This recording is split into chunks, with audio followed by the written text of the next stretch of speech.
Hello everyone, আজকে আমি তোমাদেরকে একটা লটকান দেখাতে চলেছি যেটার সাথে তোমরা প্রত্যেকেই খুব পরিচিত, কিন্তু একটু অন্য স্টাইলে, যেখানে কোনো সুতো দেখা যাবে না এবং ফিনিশিংটা আসবে ভীষণ ভালো। তো চলো শুরু করা যাক।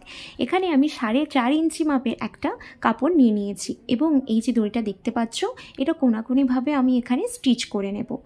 দেখতেই পাচ্ছ যেভাবে আমি করছি ঠিক সেভাবেই কিন্তু তোমাদেরকে করতে হবে, একটু ভুল হলেই কিন্তু লটকানটা হবে না। তো যাই হোক, এটাকে মুড়ে আমি কিন্তু এর ওপর দিয়ে আবার একটা সেলাই করে নেব। ঠিক সেলাইটা যেভাবে করছি ভিডিওতে সেভাবেই কিন্তু তোমাদেরকে করতে হবে। তো দেখো যেভাবে করছি আমি, সেলাইটা করে নেওয়ার পর ওখানে কিন্তু পুরোটা সেলাই করলে হবে না, কিছুটা অংশ ফাঁকা রেখে দিতে হবে, যেই অংশটা দিয়ে আমরা ওই কাপড়টাকে মুড়ে ভেতরের অংশটা বাইরের দিকে বের করব।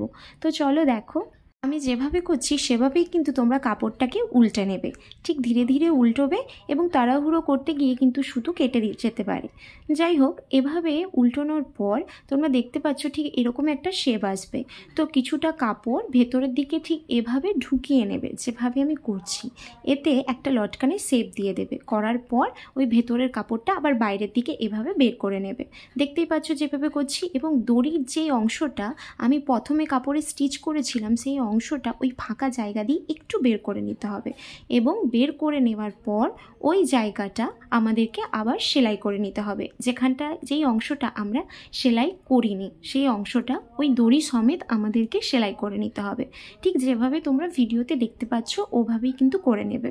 এবং বাকি অংশটা আমি এভাবে কেটে বাদ দিয়ে দিলাম। এরপর ওই বাকি অংশটা এভাবে উল্টে দিলেই কিন্তু দেখতে পাবে আমাদের এই সুন্দর লটকানটা কিন্তু রেডি, যেখানে একদমই কিন্তু কোনো কাপড় বা সুতোর অংশ দেখা যাচ্ছে না এবং ফিনিশিংটা ভীষণ সুন্দর এসেছে। এরপর তোমরা আর একটা কাপড় নিয়ে, যেটা আমি 3.5 ইঞ্চিরই নিয়েছি, 4.5 ইঞ্চি, সেই অংশটা তোমরা কি করবে, একই রকমভাবে সেলাই করে এভাবে মুড়ে নেবে এবং লটকানের একটা আকৃতি দিয়ে ভেতরের দিকে কাপড়টা ঢুকিয়ে আবার উল্টে নেবে। এবং উল্টানোর পর মেন যেই লটকানের জায়গাটায় তোমরা সেলাই করেছিলে সেই ফাঁকা অংশটা সমেত সেখানে সেলাই করে আবার উল্টে নেবে। তাহলেই দেখবে তোমাদের লটকান কিন্তু রেডি এবং এক্ষেত্রে কোনো প্রকারের তোমরা কিন্তু সুতো দেখতে পাবে না এবং ফিনিশিং দারুণ আসবে। এরকমভাবে লটকানটা রেডি করো এবং যদি ভিডিওটা তোমাদের কাছে খুব হেল্পফুল লাগে আমাকে কিন্তু সাবস্ক্রাইব করতে ভুলো না।